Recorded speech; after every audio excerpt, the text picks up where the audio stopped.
Jumpa lagi dengan saya dalam channel Klavos Sukacita. Saat ini kita hendak membaca dan merenungkan firman Tuhan, tetapi sebelumnya mari kita berdoa. Terima kasih Tuhan, saat ini kami hendak membaca dan merenungkan firman-Mu.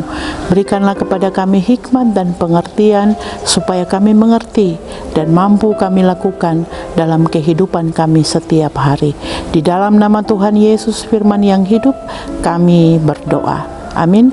Firman Tuhan yang hendak kita baca dan kita renungkan di saat ini terdapat dalam Perjanjian Lama, Imamat pasal 25, ayatnya yang ke-35 sampai ayatnya yang ke-38. Lembaga Alkitab memberi judul perlakuan terhadap orang miskin. Apabila saudaramu jatuh miskin sehingga tidak sanggup bertahan hidup di antaramu, maka engkau harus menyokong dia sebagaimana terhadap pendatang dan warga asing, supaya ia dapat hidup di antaramu.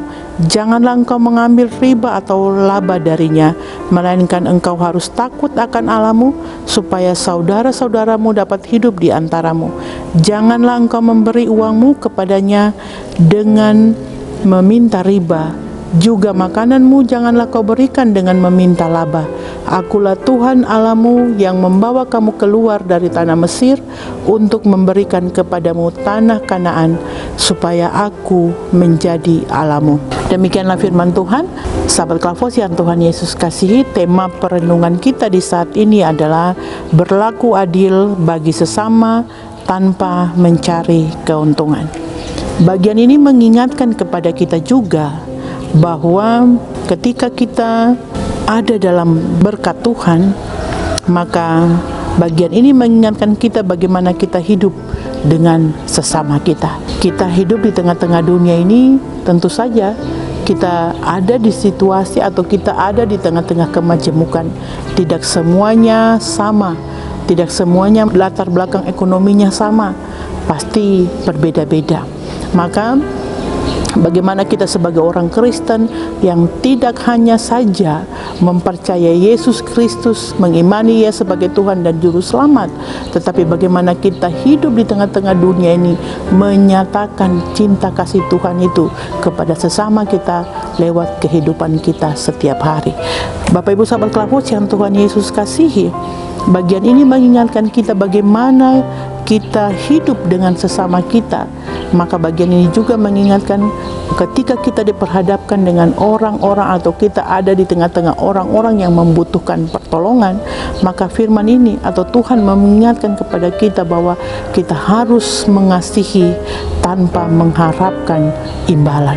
Atau kalau kita lihat di ayatnya yang ke-35, apabila saudaramu jatuh miskin sehingga tidak sanggup bertahan hidup di antaramu, maka engkau harus menyokong dia sebagaimana terhadap pendatang dan warga asing, supaya dapat hidup di antaramu. Nah, ini juga mengingatkan kita bagaimana kita mengasihi di tengah-tengah keluarga. Sebelum kita melangkah keluar di tengah-tengah jemaat, di tengah masyarakat, bagaimana kita dapat memperlakukan kasih ini terhadap saudara kita. Tidak mungkin kita hidup berkelimpahan sedangkan saudara kita kelaparan. Maka bagian ini firman Tuhan mengingatkan kita sebagai orang yang percaya kepada Tuhan Yesus. Maka kita belajar mengasihi, kita belajar peduli dengan setiap orang yang ada membutuhkan pertolongan daripada kita. Kita mulai dulu dari saudara kita, keluarga kecil kita, bagaimana kita hidup mengasihi mereka, bagaimana kita memperlakukan kehidupan mereka. Bapak Ibu sahabat Klavos yang Tuhan Yesus kasih, ketika kita berlakukan kasih itu di tengah-tengah keluarga kita, saya percaya ketika kita keluar kemanapun kita pergi dan berada, maka kasih itu juga yang pasti kita berikan kepada setiap orang yang ada di sekitar kita. Dan bagian ini juga mengingatkan kita mengasihi tidak dibatasi oleh suku, tidak dibatasi oleh agama.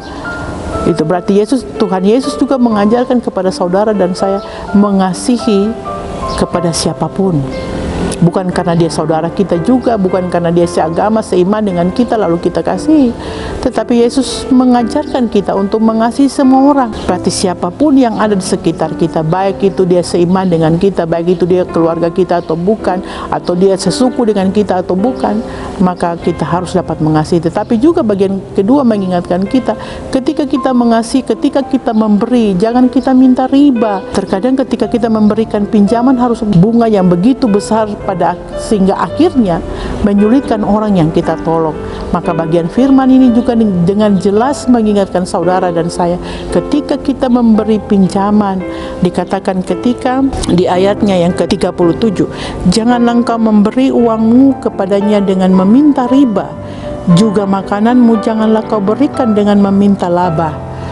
Akulah Tuhan Allahmu yang membawa kamu keluar dari tanah Mesir untuk memberikan kepadamu tanah Kanaan supaya aku menjadi Allahmu. Tuhan ingatkan, kamu masuk ke tanah Kanaan, menikmati berkat Tuhan di tanah Kanaan itu karena Tuhan, bukan karena usahamu, tapi karena Tuhan, berkat yang Tuhan kasih. Maka engkau juga harus menjadi berkat bagi orang lain, ya. Bapak Ibu sahabat Klavos yang Tuhan Yesus kasihi, ini mengingatkan kita, mengingatkan saudara dan saya, ketika kita memberikan bantuan kepada orang, kita jangan menuntut balas daripadanya. Terkadang kita berpikir, saya kasih kau, maka kau harus kasih saya juga. Nah, bagian ini mengingat kita memberi dengan ketulusan hati, memberi tanpa mengharapkan imbalan. Ya, bahkan ayat firman Tuhan yang kita tadi baca, berikan pinjaman tapi jangan minta bunga yang terlalu besar. Bapak Ibu sahabat Klavos yang Tuhan Yesus kasihi, memang di tengah-tengah zaman yang sukar ini terasanya berat untuk kita melakukan itu, tetapi bagian ini merupakan perintah Tuhan. Tuhan perintahkan kepada umat Israel, Tuhan bilang, kamu keluar dari tanah Mesir, masuk ke Kanaan, itu karena aku. Maka kamu diberkati, maka kamu juga harus menjadi berkat. Bapak Ibu, bagian ini juga mengingatkan saudara dan saya, mari sekalipun kita ada di masa yang sukar, semua barang serba mahal, naik dan lain sebagainya, tetapi mari bagian ini mengingatkan kita bagaimana kita hidup dengan sesama kita. Kiranya Tuhan Yesus memberkati kita dengan firman-Nya. Amin. Mari kita berdoa. Terima kasih Tuhan atas firman yang boleh kami baca dan kami renungkan. Tuhan, tolong kami agar kami dapat melakukan firman Tuhan ini dalam kehidupan kami setiap hari. Sekalipun kami ada di masa yang sukar ini Tuhan, tapi kami dapat mempraktekkan kasih yang Tuhan berikan kepada kami. Kami dapat menyampaikan dan kami juga berikan kepada setiap orang, kepada sesama kami yang ada dekat dengan kami. Tanpa pertolongan dari Tuhan, maka kami tidak bisa melakukan firman Tuhan ini. Oleh karena itu kami minta Tuhan, mampukan kami, kuatkan kami, terlebih taruh hikmat bagi kami, agar kami mampu melakukan firman ini dalam kehidupan kami setiap hari. Sebagaimana Kristus mengasihi kami, maka kami pun juga harus mengasihi sesama kami yang ada dekat maupun jauh daripada kami. Inilah kami Bapa, diberkatilah semua kami di sepanjang hari ini, dan pertolongan Tuhan ada bagi kami dalam gumul kami, dalam usaha dan pekerjaan kami, ada dalam berkat pertolongan penyertaan Tuhan.